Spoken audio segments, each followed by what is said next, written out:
YCP నాయకులకు AP deputy CM Pawan Kalyan strong warning ఇచ్చారు. ఇష్టం వచ్చినట్లు కామెంట్స్ చూస్తూ ఊరుకోమని హెచ్చరించారు.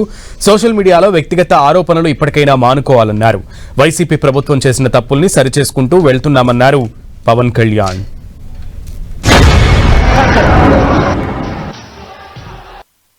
ఈ 5 సంవత్సరాల కాలంలో మీరు ఒకసారి జ్ఞాపకం తెచ్చుకుంటే మీకేం గుర్తొస్తాయి చెప్పండి. వాళ్ళు చేస్తుంది గుంతలున్న రోడ్లలో చేపలు పట్టడాలు, రోడ్లు వేయకపోవడాలు, కాలువలు మరమ్మతులు చేయకపోవడాలు, ఏదన్నా అడిగితే కేసులు పెడతారు. ఇలాంటి భయానకం వాతావరణం నుంచి ఈ రోజున హక్కుగా కోనసీమ జిల్లా మినీ గూడ్స్ యూనియన్ డ్రైవర్లతో సహా మీరు వచ్చి మాకు ఈ సమస్యను చెప్పుకోగలుగుతున్నారు. నేను దానికి స్పందించగలుగుతున్నా.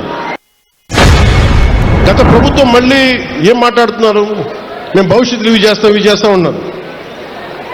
మీకు 5 సంవత్సరాల సమయం ఇస్తేనే మీరు ఏం చేయలేకపోయారు. రాష్ట్రాన్ని ఇంత అస్తవ్యస్తంగా చేశారు. ఇంకొకసారి మీరు వస్తే ఏం జరుగుద్ది? అదే వద్దని చెప్పి మేము ప్రజలు పక్కన పెట్టారు.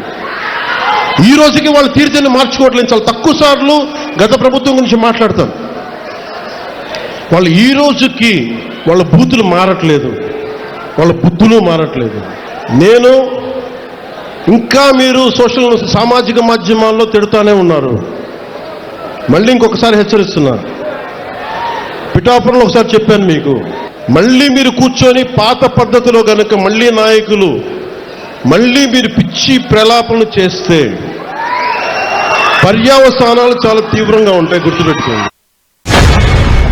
పవన్ కళ్యాణ్ మంచితనం చూశారు, పవన్ కళ్యాణ్ సహనం చూశారు, పవన్ కళ్యాణ్ గట్టితనం మీరు చూడలేదు ఎప్పుడు. దయచేసి అక్కడ దాకా తీసుకెళ్ళకండి. ఎందుకంటే నాకు క్షమ ఉండదు నా దగ్గర.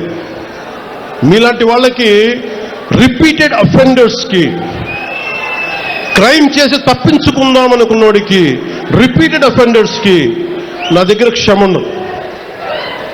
చాలా భరిస్తాం, చాలా సహనంతో తీసుకుంటాం. కానీ పదే పదే కూర్చోబెట్టి మేము ఏదైనా చేస్తామని మీరు మళ్ళీ పాత పద్ధతిలో చేస్తే వీఆర్ క్లోజ్గా మానిటర్ చేస్తున్నాం. ఎవరు ఏం మాట్లాడుతున్నారు, ఎవరు ఏం చేస్తున్నారు. మీకు అవకాశం ఇస్తున్నాను.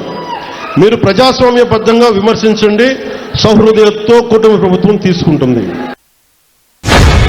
క్రిమినల్ యాటిట్యూడ్ తోటి ఎవరు వచ్చినా కానీ, అది నా పార్టీ జనసేన పార్టీలో ఉన్నా కానీ, కూటమి పార్టీలో ఎవరున్నా కానీ, ప్రజాస్వామ్యాన్ని గౌరవించిన నాయకులు ఎవరైనా సరే, నా సొంత పార్టీలో, మన సొంత పార్టీలో ఉన్నా సరే, జనసేనలో ఉన్నా సరే, నేను ఉపేక్షించను.